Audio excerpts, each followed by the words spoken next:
Politike janë regjistruar për të marrë pjesë në zgjedhjet për pushtetin komunal të 15 nëntorit.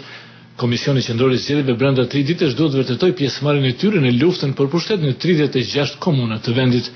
Qeveria e Kosovës dhe zyrat civile ndërkombëtare bën ditur se i kanë dhënë dritën e blerë të organizimit të zgjedhjeve në 3 komuna të reja me shumicë serbe, nga 5 syre sa parashihet krijohen me procesin e decentralizimit të pushtetit në vend. Zgjedhjet pritet të organizohen në Graçanica për Prishtinën si dhe në Klokot e Raniluk, 2 komuna të reja me shumicë serbe në rajonin e Gjilanit në lindje të Kosovës. Zgjedhjet në 2 komuna tjera të parapara me procesin e decentralizimit në Mitrovicën Verior dhe në Partesh të Gjilanit do të mbahen 6 muaj pas zgjedhjeve lokale të 15 nëntorit. Kryetaria e Komisionit Qendror të Zgjedhjeve Nesrin Lushta tha se mbrëmje në mesnatë është përmbyllur afati për regjistrimin e subjekteve politike që duan të marrin pjesë në këto zgjedhje dhe brenda pak ditësh janë regjistruar 72 subjekte të ndryshme politike. Prej këtyre 72 subjekteve politike, 37 janë parti politike, 15 kandidatë të pavarur, 18 iniciativa qytetare dhe 2 koalicione. Subjektet e regjistruara për pjesëmarrjen në zgjedhje janë nga të gjitha komunitetet.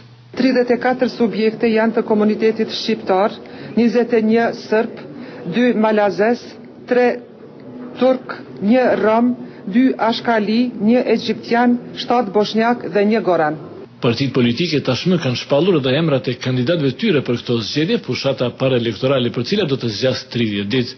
Zgjedhjet e 15 nëntorit janë të parat që nga shpallja e pavarësisë së Kosovës dhe të parat që organizohen në tërësi nga institucionet vendase.